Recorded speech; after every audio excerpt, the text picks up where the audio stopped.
Everyone, Hello. welcome to the AI Amigo Show. My name is James. I'm here with Jin Chao. Hey, Jin Chao, how are you? Yeah, not too bad. I hope Change everyone's man. doing well today.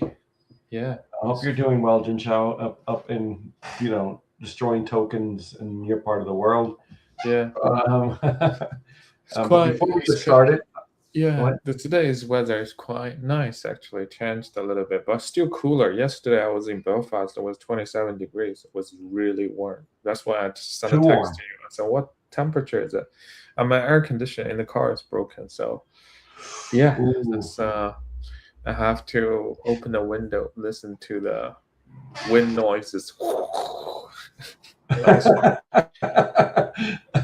And then you get your hair blown back. Yeah. When I used to have hair, Jin Chao, that used to happen to me. That's what happened to the Japanese car. I didn't know that. A little bit sidetracked. All right, the capacitor they use in the Japanese car is the compressor they use is 100 cc, a lot bigger, double the size of European cars, because Japanese cars sells on you know um, Asia and like east of Asia, all those hot places. So the air condition is always Texas. way better. Yeah, way better than European cars. So yeah. Yeah, well, I mean, mine's a Japanese car as well. I've got a Toyota, and I can tell you that it leaked out the air conditioner, and they told me they were going to replace it. But luckily, they just topped it up, and it was perfect. It's been running perfect ever since. So maybe that's what you Oh just need yeah. to do, Joe. No, no, no. I topped it up last year and then it's gone. So it must Oh, definitely leaking you got a somewhere. leak. You got a leak. Yeah, yeah, yeah. Yeah, it definitely leaks somewhere. So that's a European car. That's yeah. I might. I'm thinking my next car would be Toyota for sure. But they're too expensive for the price of just. Okay, well, before we get started, remember Tequila AI. We're sponsored by Tequila AI. There you go, Jinsha. You got it straight in the right away. Like you knew Yeah, all exactly the what it time was. now. And Yeah, we're used to the mirror image now, right? So yeah, so it's just yeah, Tequila AI. yeah, yeah, yeah. So today we've got a really good show got some interesting topics, which I've been seeing a bit about. And Jinsha, you brought it up, and funny that we're talking about Japanese cars because we're going to be talking about Japanese AI.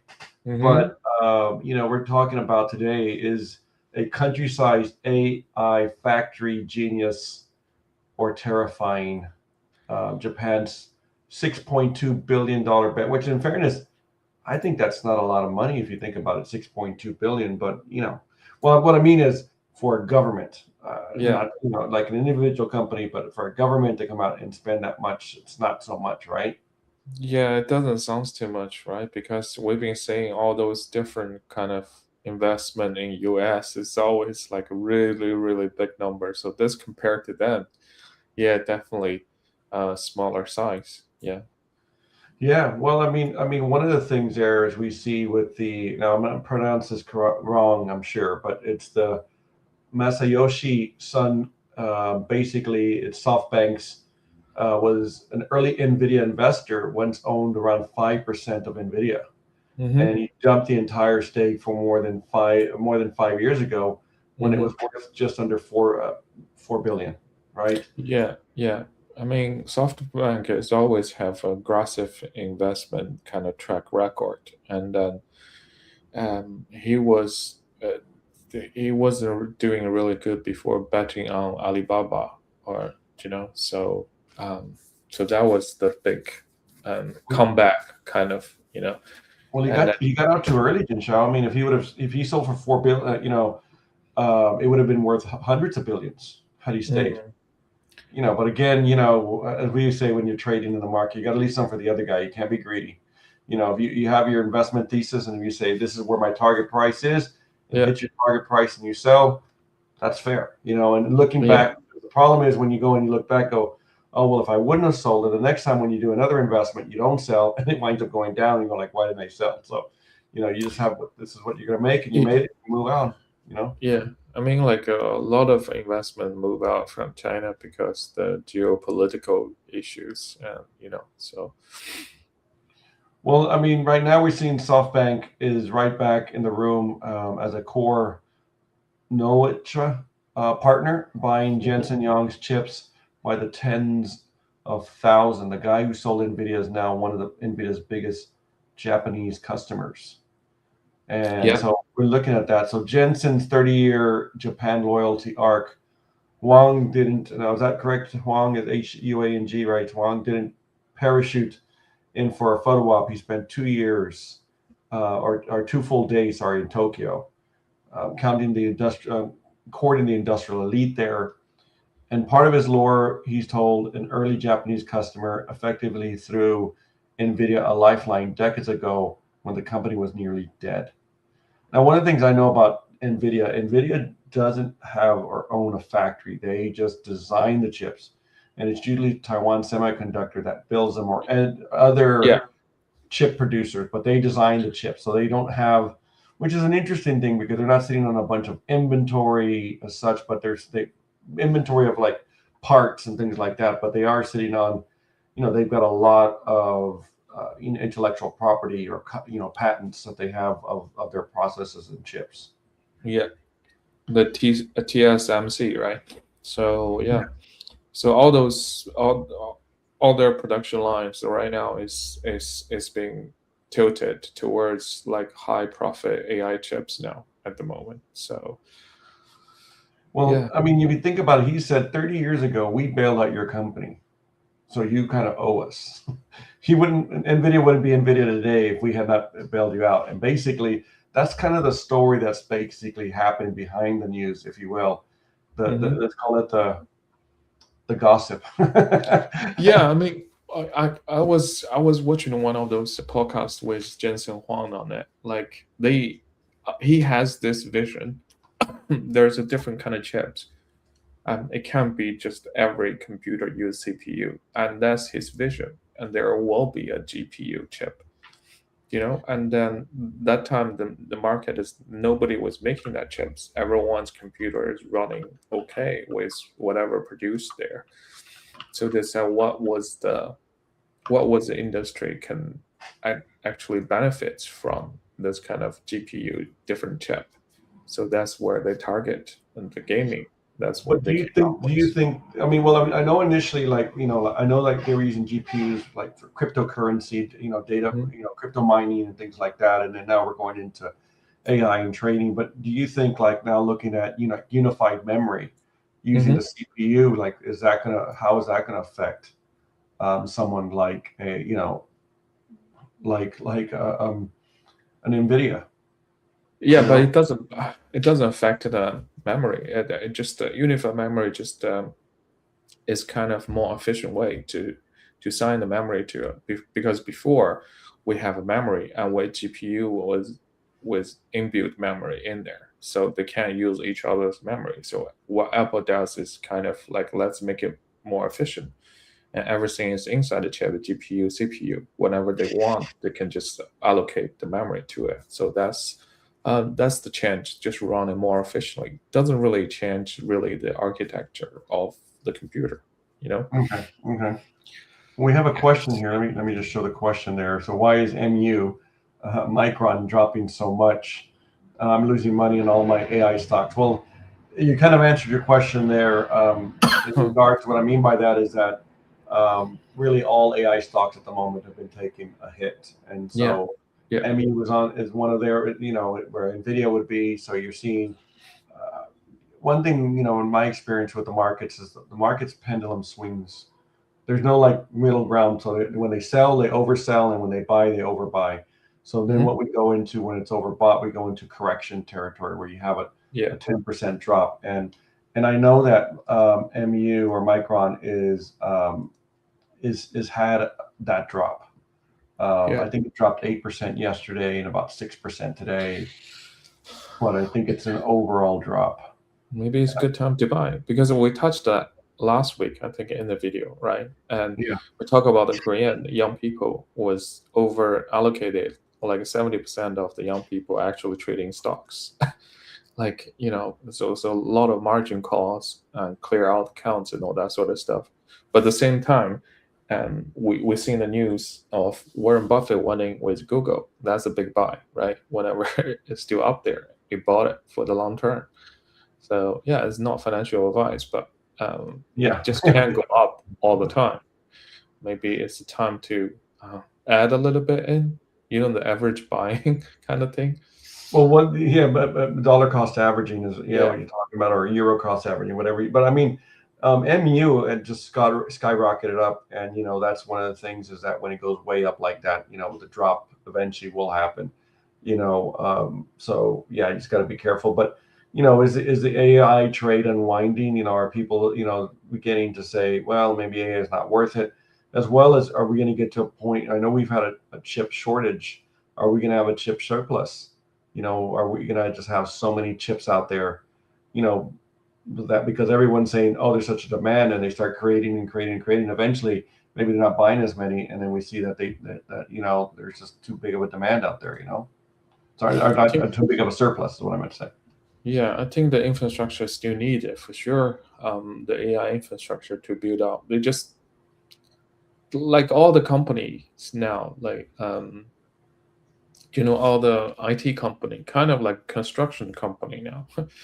They massively load a lot of front load, right, to build the infrastructure, all that, and then the profit is not in yet. And we talked about this last week as well. There's a report saying if the Google invests the way it is, it will run out of money in 3 or 4 years, right? Yeah. Basically, how they're just trying to build the highway at the moment. So all the village and supermarket, swimming pool, everything alongside the road will coming soon. That's their strategy, I think. But you got to build a road. Well, yeah, I can't see where AI is going to go away. I think that investors were over exuberant, as Greenspan used to say. Alan Greenspan, he said, they were just overly exuberant he said that during the dot-com bubble. Everyone was just too excited initially. And, when the dot-com bubble happened, the internet didn't go away. We use the internet every day, and, we have websites and things like that we use on a daily basis. So it's the same way with AI. I don't see AI going away. But yeah, I think a lot of people thought, oh, let's get in there. And, the cash flows and the investment all went in there. And now people are going, okay, I've made my profits, time to sell, and you get out. So that is an interesting one. And talking about getting out, Jinsha, did you hear about GPT 5.6 got out of its sandbox and went and hacked a few companies? Initially, it was said it was Hugging Face, but actually it attacked others as well. That was an interesting one. Okay, yeah, that is very interesting. Yeah, that's definitely an interesting one.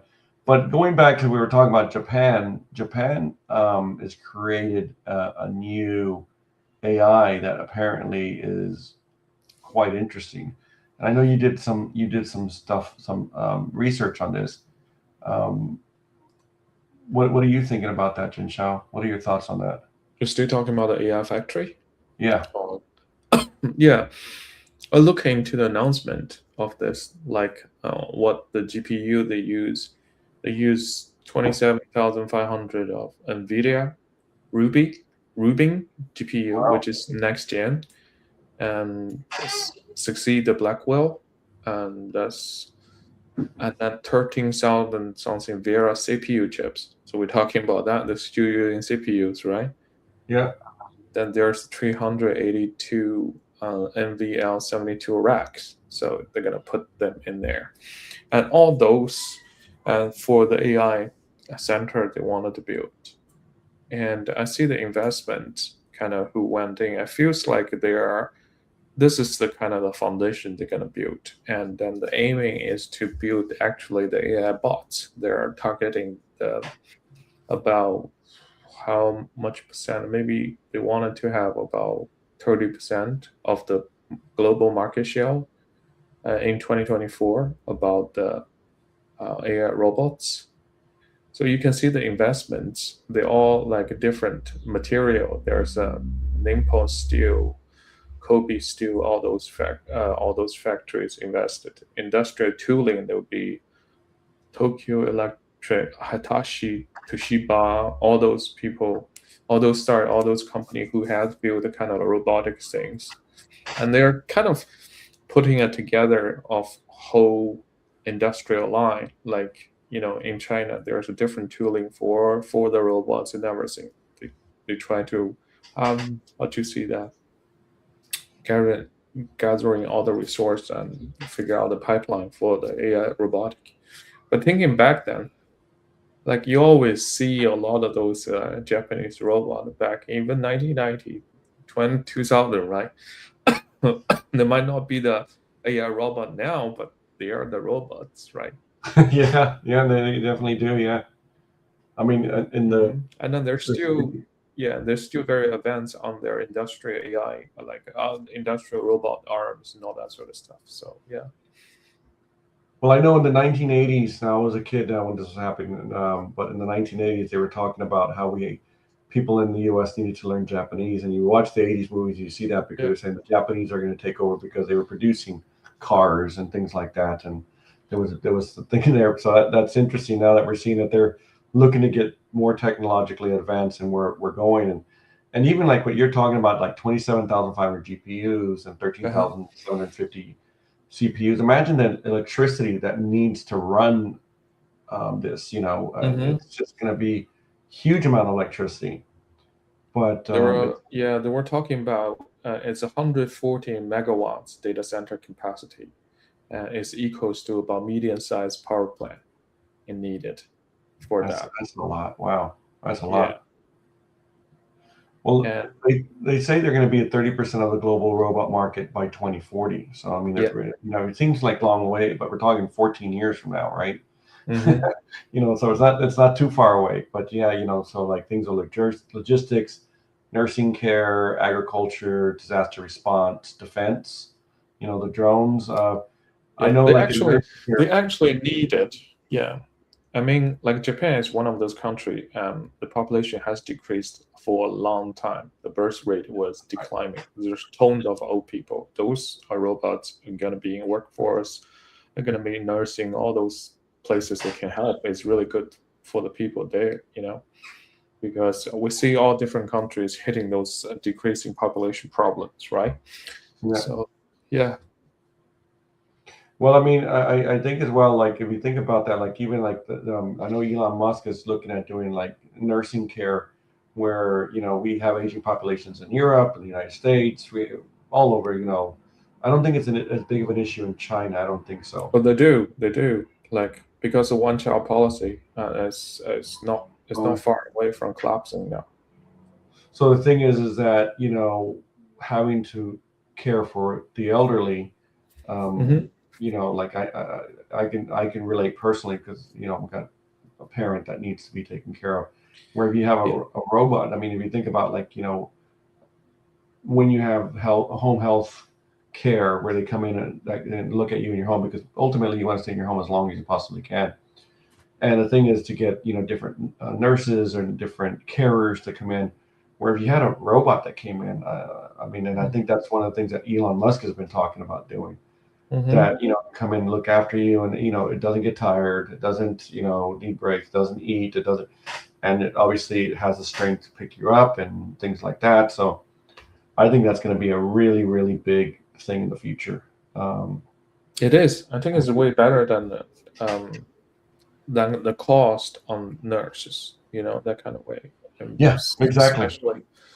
Especially even like those retirement home now. If there's a couple of them just do the main Monday kind of like everyday work. It doesn't need it even taking care of the patient. Just easy out the nursing jobs, right? They are overworked. It must be a large percentage can give it to them. Sort out the medicine, clean the floor or something, right? So Yeah, yeah. well, I mean, some interesting facts that you were talking there about Japan. Why they're not just doing this; they're doing this for survivability. They got the sharpest demographic decline or squeeze. Yeah. So population fell by around 900,000 in a single year. It's the Mm, largest drop ever recorded, and it's the 14th straight year of decline. yeah. 123 million people. Jeez. Yeah. And 29% of Japan is 65 years or older, and more than 1 in 10 is 80 plus. Wow. So, and then the fertility rate is 1.2. And when you talk about like in China, the one child policy, they didn't have the one child policy. and Mhm. still they have a declining population, because of Yeah. fertility rates. And it's not just Japan or China. It's happening all over. It's happening in the U.S. It's happening in lots of places in Europe. And I know that because, like, when I went back home for Texas, they were talking about 2 elementary schools that had shut down. And I remember a time where, like, they couldn't build elementary schools fast enough. Now they're saying we're having to shut them down because we don't have the amount of kids that are needed. Hmm. But there's a couple of factors in there just besides that. I mean, one of them is charter schools, which is like private schools where they allow you to go into that. But still, yeah, But the U.S. is building robots because it can, and Japan is building robots because it has to. There's no Yeah. other, there's no other. It's the AI national survival policy. Yeah. Yeah. Um, And just for them, the power that they don't have a large flat spaces, and so they probably still needed to do nuclear, right? yeah. So hopefully this time they sort it out.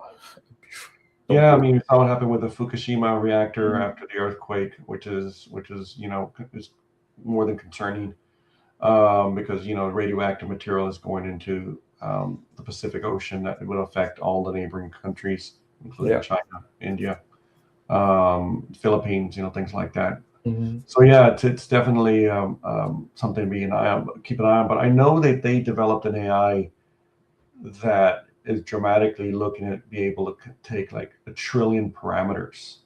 Hmm. I don't know the context window size at the moment because I know the 1 million context window size is a big thing, but to have that many parameters and they're developing their own, so they're not even deciding to use U.S. one, Chinese one. They said we're just going to develop our own.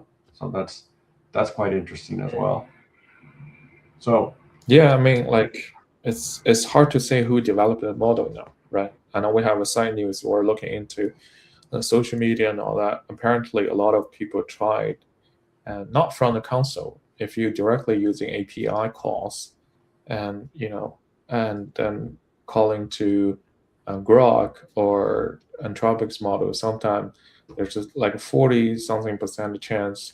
You ask what model you are, they reply with DeepSeek model, and what's the um, Alibaba's model. What was the model in there? There was some like 40 or 50% chance or 30% chance to respond to that.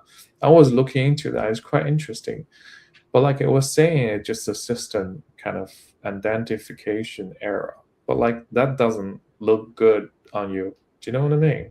yeah, I don't know exactly. Yeah, Yeah, like yeah, if you go into it's like you're buying a car. Like you go to the Audi shop and then under the bonnet it says, "What car are you?" "I'm Toyota." And we'll be like, "Okay, what's going on?" It's not yeah. going to say Toyota or something. You just bought something, but you don't want it to say you're the other thing. The token price is way cheaper and all that. It's just it doesn't look good.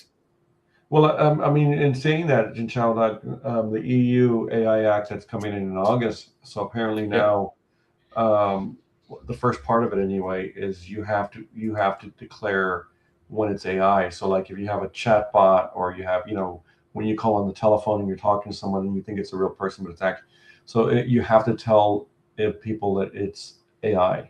Hmm. It's a new requirement. So when you call in and you're talking to somebody, it has to at the very beginning say this is an AI agent. Hmm. Because what happens is you'll think you'll be talking to a real person, but you're actually talking to an AI because they're getting very, very good in regards to that, like to be able to chat and talk to you. I didn't even know like ChatGPT came out with one conversational one. I don't know if you tried it, but I don't remember the name of it, but Hmm. it is quite good. This morning I was having a conversation with it, and it's almost so before it used to like talk over you, so you'd be saying something, and then it would think that you finished, and it would start talking. But this one, it actually gives that little space, and it's almost like having a real conversation with a person. With you say something, and they go, yeah, let me think about that, and then comes up and then respond. And as well as I do, it doesn't have to think about it. It has all the stuff it needs, but it says that just because it sounds more human. Yeah, that's interesting. Yeah, I So mean. yeah, those things are very hard to perfect, right? It's all API calls at the back end. You have to, like, it's hard to say when do you finish your sentence, right? So by putting in some filler words, probably make the kind of interaction a lot smoother. Yeah, that's nice. Yeah, it's very hard to perfect this kind Yes, of it stuff. definitely is. Yeah. Yeah, it's a new voice-based experience. It's basically, I'm looking here that it's the latest official OpenAI announcement. So it's a voice-based experience, and you should try it. I mean, I tell you, you should try it out. Eventually, as you know, it's going to be sold. I've got a subscription, so I've been sold. But what I'm saying is that it's going to be more. So Yeah. it will be used more. So Yeah, it is. anyway, well, Kind of was that OpenAI has been forgotten on the side for me a little bit, but it's doing great stuff anyway. Yeah, currently. GPT Live is what it's called. GPT Live, and it's a new GPT model like ChatGPT voice. And it's not a separate chat bot. It works but you just hit the button on the right hand and you start talking to it, and it's a new experience. So Yeah, interesting. I know. Like Gemini is integrated their stuff into the Android phones. So if you press and hold the home button long enough, you can ask it straight away. It's on top of your menu. You can grab a screen stuff and all that. I know your iPhone user, so probably a lot of Android people will go into the Gemini kind of ecosystem. Maybe by then, just because Gemini is already included. And also, I think they did upgrade their notebook LM. it's very good. The notebook is very good. My daughter was I was thinking about buying her the pro prescription subscription, because it can recognize the handwriting now for specific, like there's a learning kind of process at the moment for students. So you can screenshot your handwriting notes, and then you can prepare your like the flashcard quiz and all that sort of stuff, which is really good, I think, for students. Yeah, they have the new video aspect as well, and make a small little video where it explains it to you as well. So we got like 20 different highs there, or 20 highs. Yeah. Yeah, which you high back. Hi. Hello. Yeah. So yeah, interesting. So we've come to the end of our show. Thank you, Jin Xiao. Interesting and great conversation as always. I want to thank to our listeners for joining us, and we will see you next week. We'll have more interesting AI topics. All right. Bye now. Tequila AI. Don't forget. I almost forgot Tequila AI. Sponsored by Tequila AI. So we need more sponsors, guys. The yes. Subscriptions cost is going up these days. Exactly. All right. See you guys. Thanks, Jin Xiao. Bye.